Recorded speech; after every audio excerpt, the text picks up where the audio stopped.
Hello and welcome to my talk here at the Aerospace Village at DEF CON Safe Mode. MITM, the mystery in the middle. My name is Matthew Gaffney and I'll be taking you through an introductory level talk about the Aircraft Information Systems domain, also known as the AISD. We'll be covering through these topics throughout the 50-minute or so talk today, covering most of it on EFBs, if I'm honest. So, why the mystery?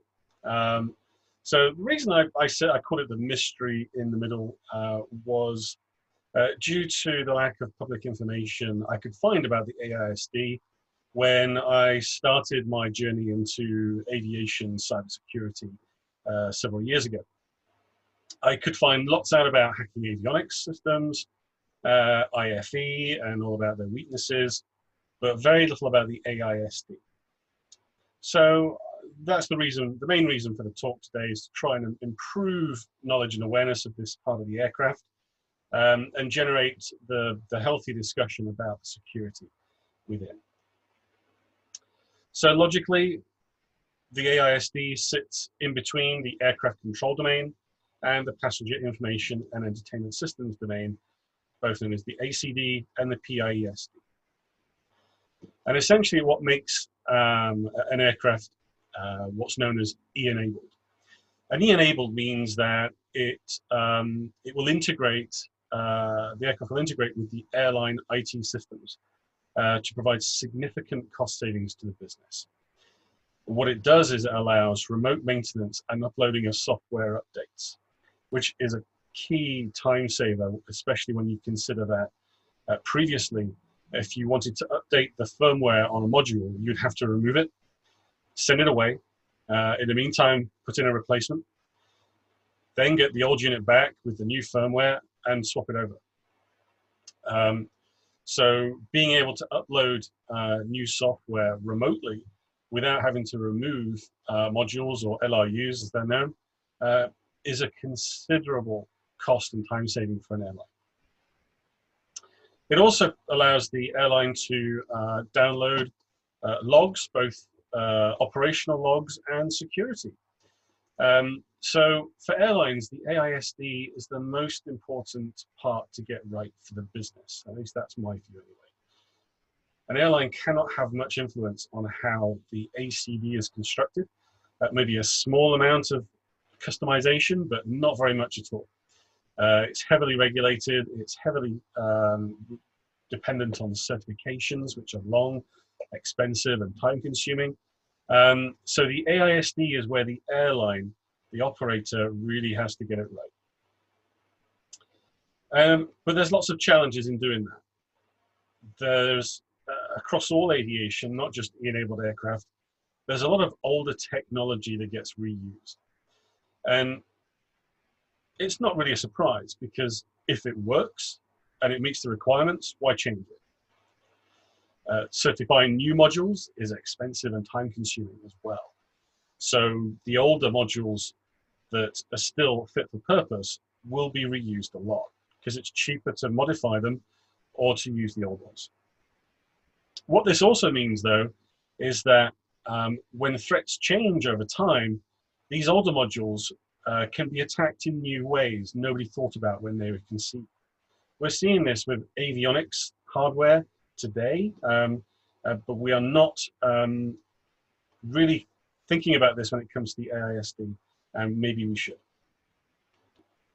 When I say we have new risks to manage, what I mean is engineering now needs to consider cyber and InfoSec risks. InfoSec teams now need to understand and consider engineering.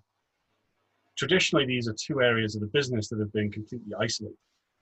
And it has allowed engineering to operate in its own little bubble, which has led to engineering not following InfoSec policies 100%. And you see examples of bad practice, such as post-it notes with passwords, or even passwords being written into procedure documentation because it's easier to operate that way when you're an engineer than it is to use a password manager or to remember the password off by heart. At the same time, IT and InfoSec are implementing systems for engineers to use without fully understanding the constraints of engineering. They don't always have really good 3G connection on board an aircraft. They don't always have time to be able to learn new systems in depth. What they do have is very pressured time constraints in order to get aircraft back on the line, because all the time spent being fixed is money. But when IT comes along and implements a new IT system, say for example they don't have single sign-on, all of a sudden that engineer, instead of 20 passwords to remember, they now have 21. And then we ask the question, why are they writing down passwords? So understanding the constraints and the difficulty of engineering can go a long way to improving the security posture of an airline. And operators really need to get these departments working together in harmony. When dealing with engineering and e-operations, you cannot bring the corporate information or cybersecurity mentality and templates to the party. They just won't work. You're dealing with an area of the business which historically has not been great with cyber. So you have to go slow. One thing that's on your side, though, as an InfoSec person, is that aircraft engineers love processes and procedures. Oh boy, do they love it. Before you can even touch an aircraft on the ground, you must have a job card which outlines the steps engineers must take for each task. So if you can bring influence to these procedures to improve security, that's half the battle won. And then finally, I should probably explain that last comment on the slide. This is my humble opinion, and I know many would disagree, but I feel that when looking at aviation security, hackers should not focus entirely on avionics. Although the ACD in the avionics have a number of well-documented and technical weaknesses, it does have a very effective physical security model. You can only access the avionics bay from outside the aircraft. So when the aircraft is in flight, not even the pilots can get to it. So only the engineers on the ground can do that. And if you've ever tried to get access airside for legitimate reasons, you know how difficult it would be to get airside for illegitimate reasons. Also, there's usually only one network interface between the ACD and the AISD, and I'm talking about aircraft that are fully compliant with ARINC 821 here. But this separation is normally implemented with protections such as a firewall or even a data diode. And sometimes they also base that network communication on proprietary protocols, not on TCP/IP. So if you can get into the ACD, yes, you can inflict a lot of damage, but gaining that access either through physical or technological means would be extremely difficult. And if you could go to that level, if you could get physical access to an aircraft, why go hacking? You know, you can do something much more nefarious with a much greater guarantee of success if that's what you wanted to do. So for me, instead, the aircraft information systems domain has multiple touch points ranging from the airline network, Wi-Fi, even the internet and the cabin. And these attack scenarios are much more traditional and realistic for a hacker. Okay, it's not sexy. You can't control the aircraft control services from the AISD. You can have other effects on the aircraft, effects which may impact operations. And if you know what you were doing, you could modify some of the data presented to the pilots. So manufacturer challenges. So I explained the challenge about technical debt. And the reason for that is that airworthiness timescales are huge, and they encourage or they almost force manufacturers to really think about what they're going to reuse and what they have to rebuild from scratch, because those brand new modules are really expensive to get certified. Challenges from the operator are very different and in many ways are quite significant. The key one is they have zero visibility of the manufacturer's risk assessment. So when the manufacturer is designing and building an aircraft, they perform extensive and detailed risk assessments to mitigate system vulnerabilities. They will mitigate many of these issues themselves, but they will also transfer some to the operators. And this is communicated in a number of ways, such as security handbooks or ANSOGs, depending on which manufacturer you're dealing with. But no operator will get to see details of the original vulnerability or the risk assessment. So despite the quality of this manufacturer guidance and these recommendations which come down, there's no real mechanism for the operator to assess the effectiveness of implemented controls. And this can, and from what I have seen, probably does lead to gaps in the cybersecurity protections of E-enabled aircraft at the operator level. When you think about it, airlines are heavily reliant on legacy IT systems.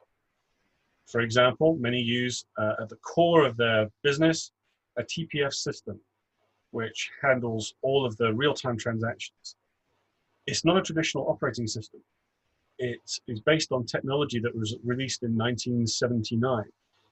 To program it, it's done in hexadecimal. It's just not what we would, people of my generation, would consider a traditional operating system. But it handles transaction messages one-to-one at an extremely high volume and extremely high speed. And what that does is make sure that the same seat isn't booked twice by separate transactions milliseconds apart. So, and there's nothing out there on the market that can really replicate that right now. Also, airlines over time have grown and have added new systems on top of the old systems. And until quite recently, this may have been done without consideration of all the risks. In fact, some of them would have been done before cybersecurity was really a thing. So some may not have followed good practice, such as network segregation. Airlines also operate 24/7. And that means that outages are very costly.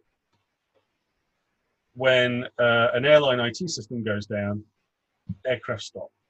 They just cannot take off because they haven't got the information they need for the pre-flight.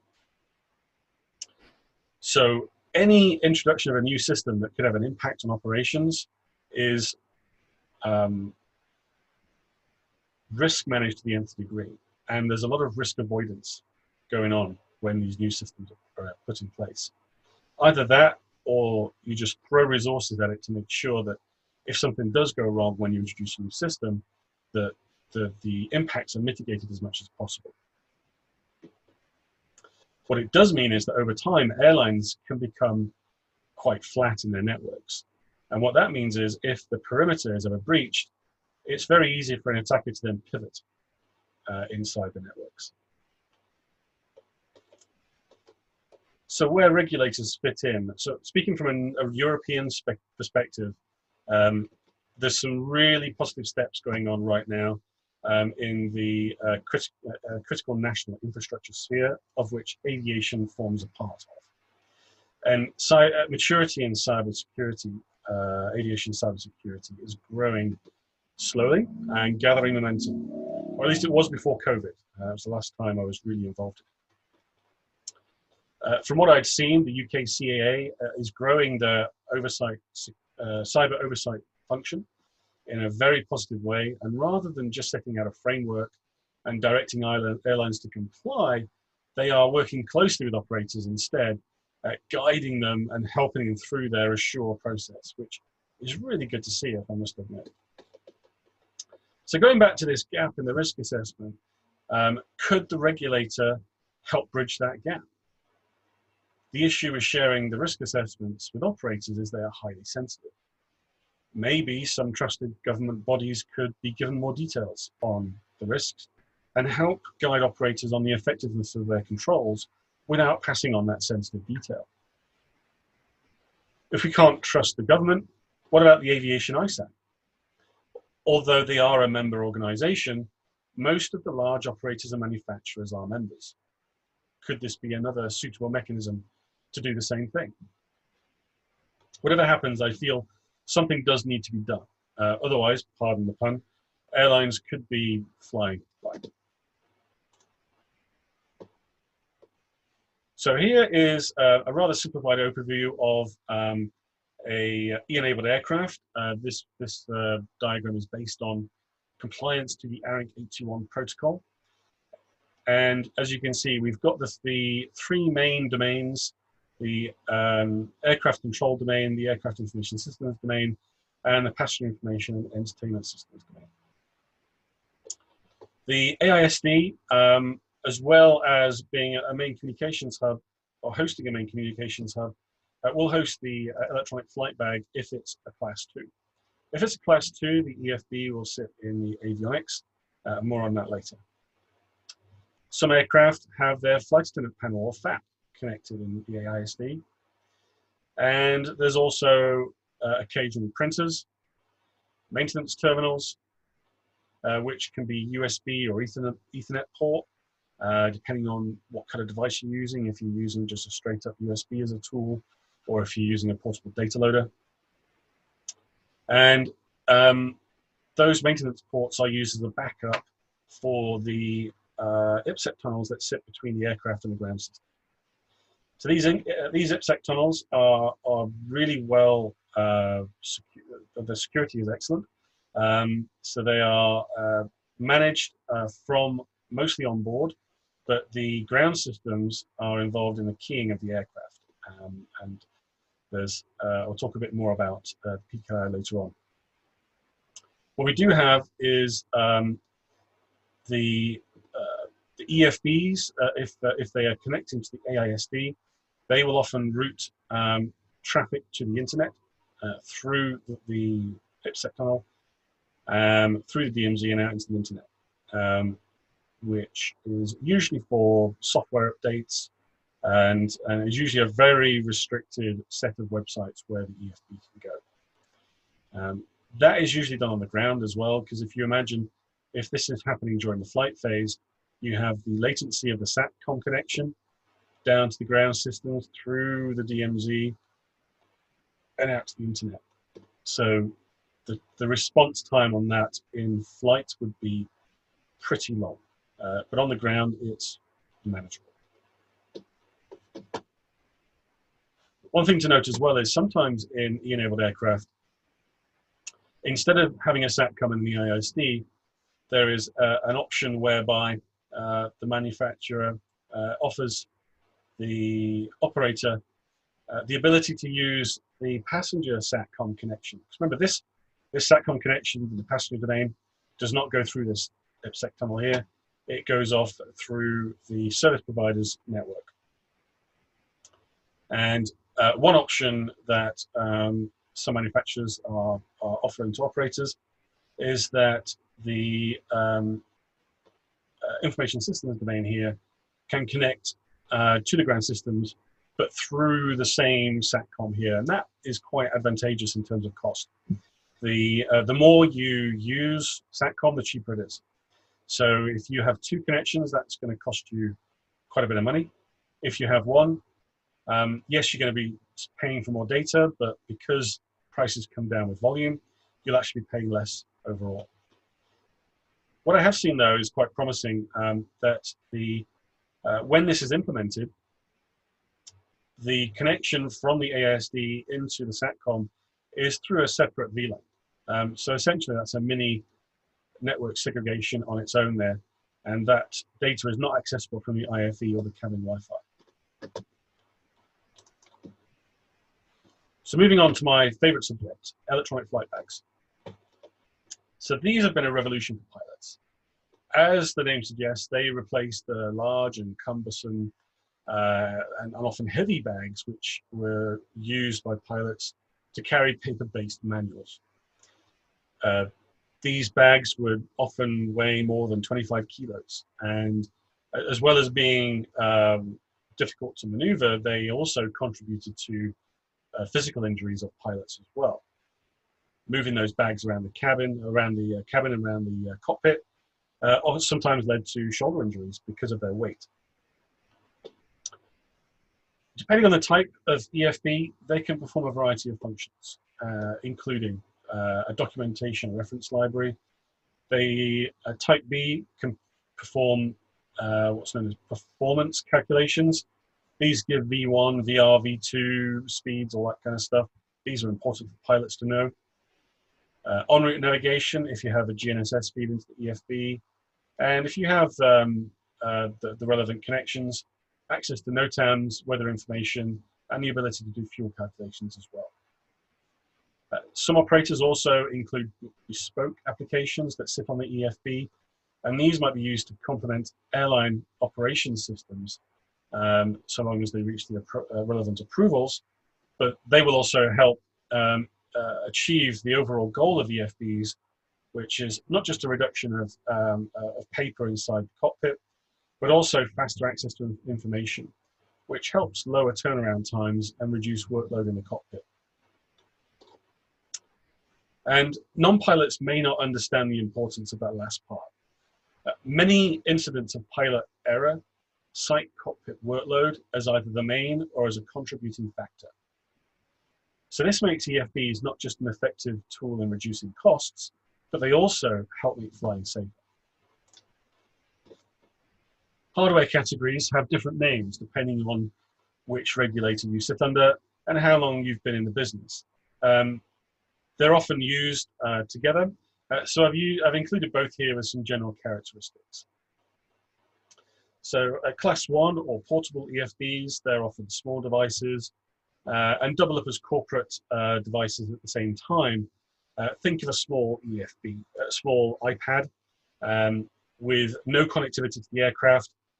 They're then considered like a paired, a personal electronic device, and as such, they must be stowed for takeoff, taxi, and landing. Class 2, these can be pilot or plane attached EFB. These connect to the AISD with usually a one-way feed of data from the avionics.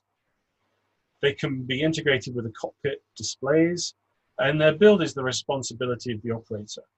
Quite often they are small laptops with operating systems such as Windows, and then the manufacturer will provide the software which runs on top of that and connects to the systems on board the AISD. It's worth mentioning that Class 2 EFBs have very different threat profiles depending on whether they are plane or pilot attached. So our plane attached EFBs are considered part of the minimum equipment list, or MEL, and tracked as an aircraft part. They're always under the control of the airline with coordinated and tracked movements between locations. Pilot attached EFBs are not. They enter and exit the cockpit when the pilot enters or leaves the aircraft. They are very likely to connect to all sorts of networks in hotels, cafes, and airports, so that the pilot can update software, navigation databases, NOTAMs, read corporate emails, or even surf the internet. So you can see how the plane-attached EFB has a very different threat matrix to that of a pilot-attached one, who may be anywhere in the world using insecure Wi-Fi.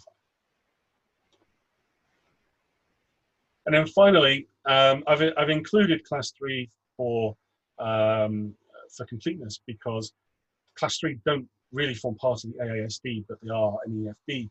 So they are integrated into the aircraft control domain, and they have no connectivity outside of that. The build is the responsibility of the manufacturer, but it is maintained by the operator. And what I mean by that is that the hardware is fixed. The hardware cannot be changed. There may be software updates over time, but these are provided to the operator, who then have the responsibility of maintaining the right version. Class 3 EFBs are certified as part of the avionics. So the operator has next to no ability to make changes unless they wish to go through the trouble and expense of recertifying. And even though EFBs Class 3 EFBs sit in the ACD, the ones I've seen are logically separated from the core avionics, and you have to interface through many different modules before you can bridge a gap between the control surfaces and the EFB. So attacking a Class 3 FB to affect an aircraft in flight is still not that straightforward. Software categories. So Type A, really simple. They're just used for the storage and display of documents only. And like I said, these are typically Class 1, classed as PEDs, and they get put away during the critical phases of flight. Type B applications, this is where it starts getting more fun. So like I said, they can perform performance calculations, and they may access the internet on the ground and in flight. And they may be able to receive one-way data from the avionics. They are also the most common EFB software type I have seen. It's worth mentioning that Class 1 and Class 2 EFBs are built by the operator, and as such, they are not the responsibility of the manufacturer. Even though they may provide some or all of the software that runs on the device, it is up to the operator to ensure that they are working securely. For EFBs running Type B software, this is where things can get a bit blurred. According to regulations, any vulnerabilities in the software that could affect the operation of EFB software, regardless of who coded it, is the responsibility of the operator to mitigate. At the same time, details on any vulnerabilities do not seem to be passed on to the operator, just a series of recommendations for EFB security. Now, these recommendations are really good, but as we'll come on to later, I don't feel they go far enough. Type C applications can affect the control of the aircraft in flight. So this is the really juicy part. Essentially, they can send data to the avionics. However, at the moment of going to press with this presentation, there are no current approvals that exist for Type C applications that I am aware of. I have seen future offerings from some manufacturers about having a bidirectional connection between the EFB and the flight management system, which sits in the avionics. However, I have not enough detail there to give you the information about it. As I touched on a previous slide, regulators provide operators with cybersecurity recommendations. Recommendations are also given by the manufacturers. But I feel that even when you combine these two sources, this advice does not go far enough. By that I mean that there is a lack of detail in what to consider and measures to take. When it comes to regulatory documentation, security appears to be the poor cousin, with the majority of the document dedicated to the physical characteristics and user interface design. The wording is also quite willowy and lacking in detail. It is certainly an area where I think there is a lot of room for improvement. Also, because implementing EFB security is the responsibility of the operator, some manufacturers appear to use this as a green light for poor implementations of technology, which on their own would be considered zero security by design. Instead, the security is designed to be assured by the inherent assumption that the operator's networks will never be compromised, or that malware will never find its way onto an EFB. Kind of like passing the security hot potato. At the same time, operators are not directly informed of any vulnerabilities, instead given a set of recommendations to implement. Unless the operator discovers any weaknesses, they would be unaware of the risks involved. And if they were aware of the risks, I'm more than certain that they would have targeted controls to them based on what they knew. Overall, though, the recommendations given by some manufacturers are pretty good, although I feel there could be more detail in certain areas. I would like to share the document names and references with you. However, I am heavily constrained by NDA, as well as manufacturer efforts to protect IP. So I'm not allowed to give you these names, even though doing so would be for the benefit of any operators watching. And I cannot move on without briefly talking about Class 3 or integrated EFBs. And even though they don't form part of the AISD, there are some use cases here which highlight a really important issue when it comes to technical debt. So like I said before, the hardware is fixed and the software updates come from the manufacturer. So to an operator, it may seem a very attractive prospect in terms of time and cost to get an EFB running. However, this category of EFB is not without its issues.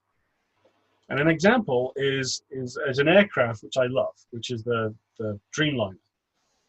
Having flown it many, many times, albeit not that long ago, I only started flying it about 3 years ago. I absolutely adore this aircraft. It is great to fly on as a passenger. But many Dreamliners have, especially the ones that first were brought to market, have Windows XP operating system integrated in the EFB, which sits in the avionics. And this is a fact which gets a lot of surprised look from InfoSec and IT professionals. But hang on. Remember, the 787 was designed in 2002, 2003. Back then, XP was king and would be for many years to come. The type approval and first flight for this aircraft was in 2009. Vista was available, but come on, Vista? Who would have changed?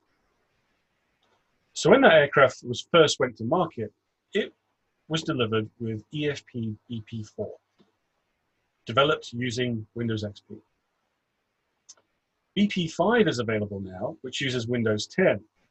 However, not only do the upgrades come with a huge cost in terms of the unit, but also a huge cost in terms of downtime and recertification of the avionics, because it's a hardware change as well as a software change.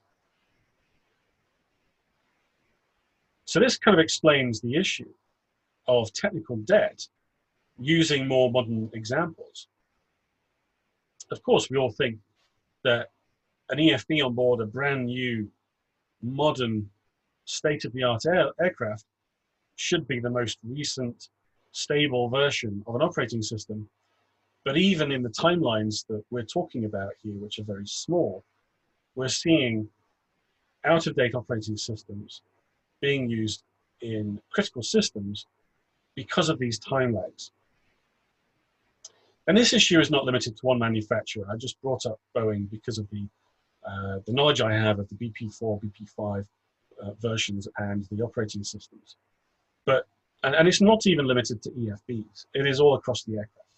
I just wanted to discuss the technology trap to those who may not fully understand why we see old tech in these brand new, modern, state-of-the-art aircraft. But it is interesting to think that the first Boeing 787s still have 20 years of life left in them or more. And when they come to end of life, will they still be running BP4 with XP? I think some will. And we'll see if Ken is still, Ken from Pentest Partners is still climbing around aircraft in breakers yards in 2040, then he may come across Windows XP inside the avionics, which will be a really, really cool thing to see him play with. But if you haven't seen their videos, they have some great talkthroughs on 747s, which I'll go through the scrapyard today. And they also have older videos on their blog about dismantling old IFE systems a couple of years ago, which have 386 hardware inside them. And these are aircraft that were only dismantled a few years ago. So remember I said that E-enabled aircraft are flying data centers with half of it on the ground? Well, this is the other half, ground systems. And they're used for keying and rekeying the PKI on the aircraft. They're used, like I said, for the key thing is the uploading of LSAPs and FLS to upgrade software modules on board the aircraft, a major, major time saver. But they're also used for configuration changes, downloading of logs, and as a conduit for EFB connections. And this is done with some software provided by the manufacturer in a client-server relationship. The idea is that the operator would implement a Windows server which runs the server software, and then the client would be installed on the engineer's laptop. The PKI onboard enabled aircraft is typically used to protect the VPN, connection between the aircraft and the ground systems. It is also used to digitally sign the software that gets uploaded, so integrity checks can be done before it is installed in the aircraft. And this is one area that manufacturers seem to have gotten right with the latest E-enabled aircraft, at least the two main manufacturers anyway. While I do not have a PhD in cryptography, or anything higher than a BSc in any subject for that matter, the PKI implementations I have seen are simply excellent. And that shows the manufacturers are learning from previous issues, and that's great to see. As well as EFBs, I think that ground systems require special consideration when it comes to security control implementation. The E-enabled aircraft being sold on the market today are truly excellent. Whether you're a pilot or a passenger, they are fantastic creations and a true credit to the teams involved in their development and manufacture. However, the same cannot be said of some of the supporting software. Some of the software distributed with modern aircraft is quite old, and they were likely coded at a time when there was very little consideration given to secure DevOps or even cybersecurity at all. It seems that the approach back then was, so long as it works, it's fine. And that has led to some very insecure software being used with modern day aircraft. However, I'm seeing positive movement in this area. There are new versions of EFB and ground system software being developed today, which should be available in a few years' time, and that is going through what appears to be a sensible and secure approach to software development. So time will tell what comes out from that, but again, it's another positive move. As with EFB software, how many operators have looked at the ground system software from an attacker's perspective? Have they looked for weaknesses? Have they found any and then combined this with their threat model and overlaid on the existing network architecture? Remember, like I said, a lot of airline networks have any, if at all, any segregation. So if the corporate network was compromised, could someone pivot into the ground systems and put your aircraft at risk? Also, conversely, could this software, at any weaknesses you identify, introduce new attack vectors or vulnerabilities in your systems, which could then be used to pivot into the corporate network? These are things that operators really need to consider and look at. Now, I have seen some manufacturers and third parties offer ground systems, a ground system service hosted in the cloud. And now, while I understand moving to the cloud is not the silver silver bullet for any organization, although some seem to think it is, from my experience, these cloud solutions are normally put together very well from a security perspective. They also permit creative design in methods to mitigate weaknesses in the software. So, for example, if you had issues with the client software that would sit on the engineer's laptop, and you didn't want that interaction with the server going across the network, then what you could look at is putting both the server and the client in separate lockdown enclaves inside a cloud solution, then implement a VDI to host the client interface through a secure HTML5 web front end. And that gives you lots of opportunities to customize the security according to your threats and risks, and all sorts of other opportunities as well. So these are certainly ideas that need looking at, because the software that's available today doesn't seem to be that good, but some of the cloud offerings are.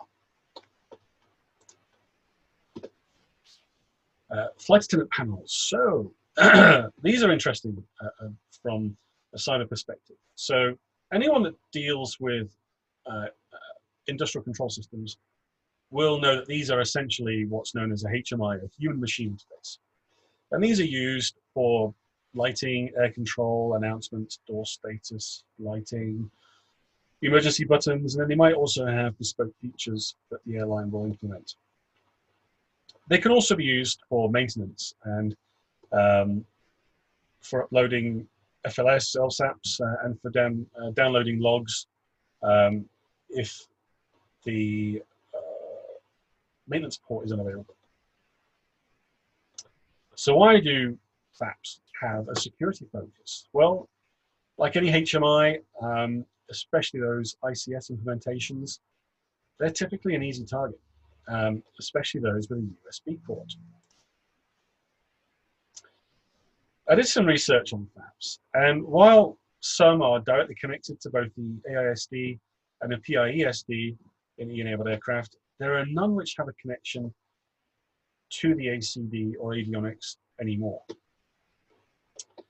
Not that I can see anyway.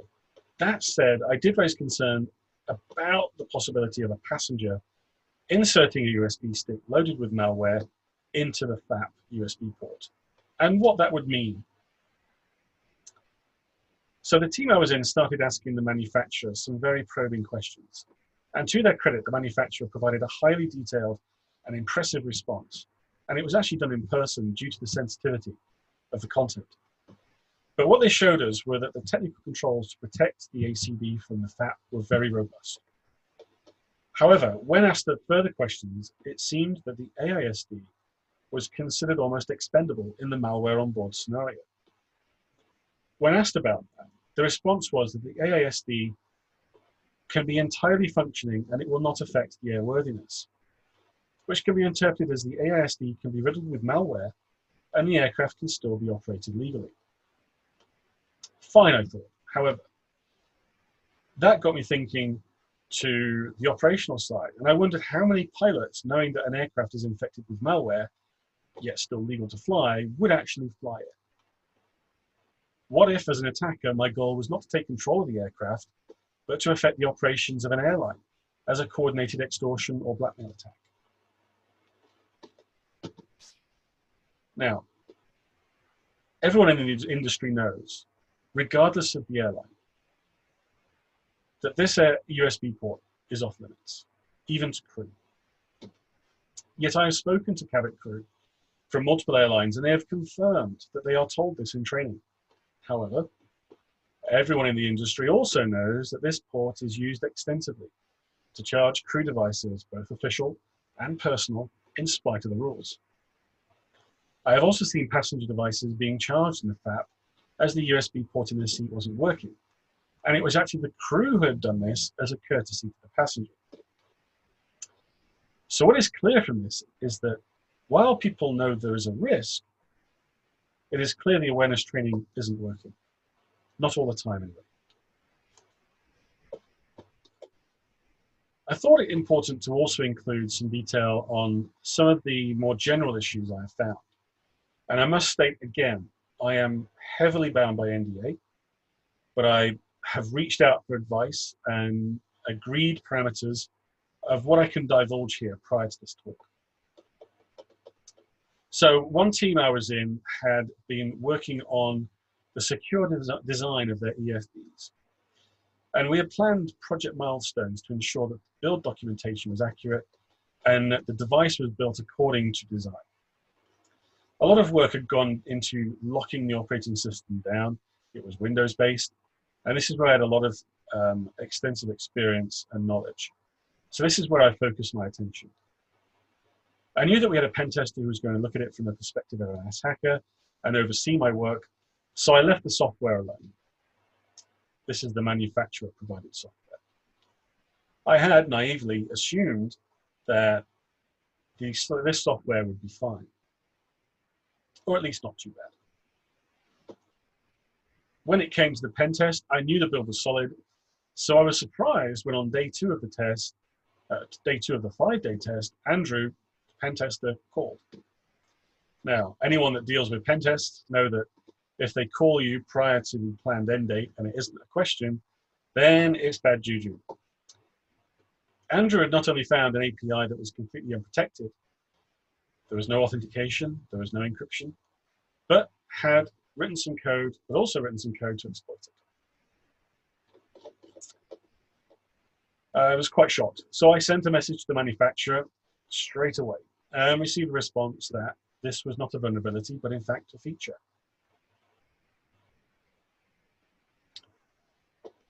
All I can say is that when I repeated this response to my colleagues, jaws across the room dropped to the floor. I took a step back and realized that in order to make the manufacturer understand, I had to do more analysis. Now, back when I was in the British Army, I was taught to analyze attack scenarios by asking, so what, until you reach the answer. So I took the same approach with Andrew's code and turned the dial to 11. I found every single parameter I could. At the end, it would not have taken much to turn that resulting code into a very feasible malware for EFBs. I spoke with flight operations, pilots, and InfoSec and demonstrated the rather trivial attack. Everyone I spoke to agreed that this was bad.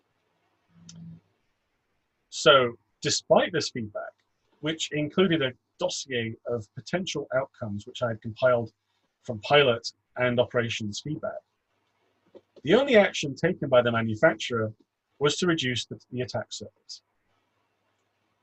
They replied, in their opinion, the scenarios I had described were not feasible, and the whole vulnerability was dismissed. Now, it wasn't like I was proposing aliens would come down and attack planet Earth, although 2020 isn't over yet. One threat which they dismissed as unrealistic was the insider threat. Now, I found that really strange because this threat was on the operator's risk register, and I had been asked specifically to consider this threat when giving my updates to high-level security boards. Consequently, sometime later, however, I was informed that the software in question was going through a complete lifecycle upgrade, and that the project would include not just a secure DevOps approach, but security milestones with qualifiers as well. Now, I cannot take full credit for that change because I know that somebody had moved into a new role covering the security of such software, which means that they had already knew that there were issues and that they were moving to close the gap when I had spoken to them about this issue with the API. And I know this person from my dealings with the manufacturer, and I'm very confident he will do good work. Further investigations I've made on other aircraft have uncovered examples of the same unprotected API. Different API, but unprotected all the same. And these are inside the AISD. So they are accessible from the EFB. They're accessible from other systems on board. And despite going through the responsible disclosure route as an independent researcher, I was not only dismissed for making unrealistic assumptions, but I had to fight for updates. Now, the assumption I made was based on a proposed commercial offering from the manufacturer, coupled with their own API documentation, detailing how it would work. Yet it was still considered unrealistic. Now, they may have made a separate assessment themselves and started going down a different, more secure pathway for the release of this new functionality, which would be great. But I was not made privy to the details, so I have to say that for now, I don't know. If I do find out more, I will certainly update you. So hopefully that has given you a sufficient introduction into a network domain that is often overlooked by security researchers, but which has a lot of juicy issues that need to be addressed.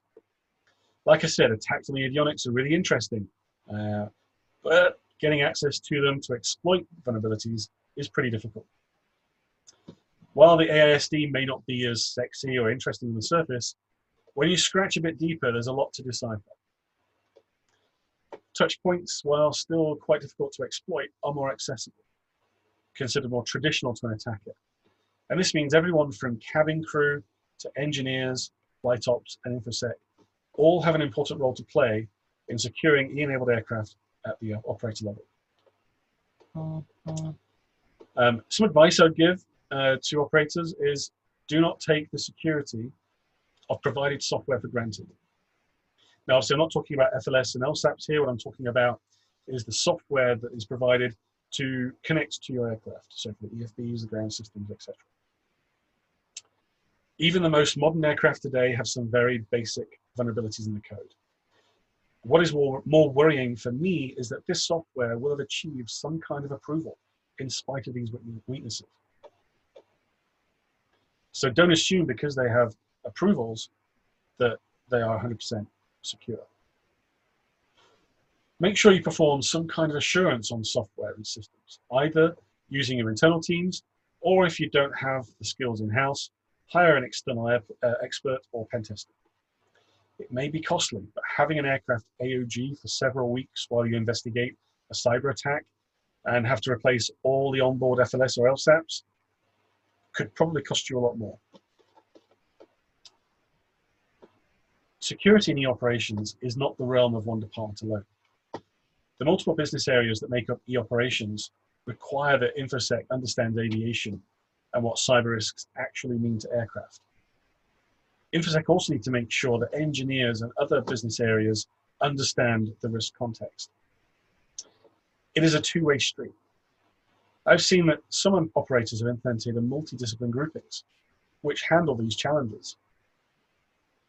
They're often called a cyber infuser cell, which is a really cool name to have on your CV, just a little hint there. So these groupings often have at least one board member, and they combine knowledge and experience from multiple departments, and they ensure that issues are tackled in the best possible way for the business. From what I hear, they are extremely effective, and I would certainly recommend that if you don't have one already implemented in your business and you operate e-enabled aircraft, that you certainly look into it. And I suppose it finally goes without saying that you must involve your regulator as much as you can. They have access to the right people, the information, and the frameworks with the right advice and the right guidance to guide you through difficult scenarios. So make sure you engage them as much as you can. And if you don't get satisfactory results from your regulators, sure, pop me a line. I can certainly help where I can. But finally, I'll sign off with a small piece of advice for operators. If you have someone in your organization who is as effective and competent an engineer as they are with InfoSec and cybersecurity, my advice would be to make sure that person never leaves your business. I'm not an engineer. I was lucky I had access to excellent engineers who were able to communicate to me exactly what the problems were and to better understand systems so I could evaluate the risk. At the same time, these engineers were, they have a high level of intelligence engineers, so they could understand what I was telling them. And together we worked really well. But if you can incorporate that into one person, that's a very valuable asset indeed. So that's the end of the presentation. Hopefully that's enough information to whet your appetites on the AISD. There is a lot more there. I had to cram it into 50 minutes. So I will be available for questions in a session in the Discord channel from where you linked to this presentation. Please head over there and join in the discussion. Alternatively, you can grab me on Twitter or on my website. There's an email link you can get on me. And I hope to speak to you all soon. Take care.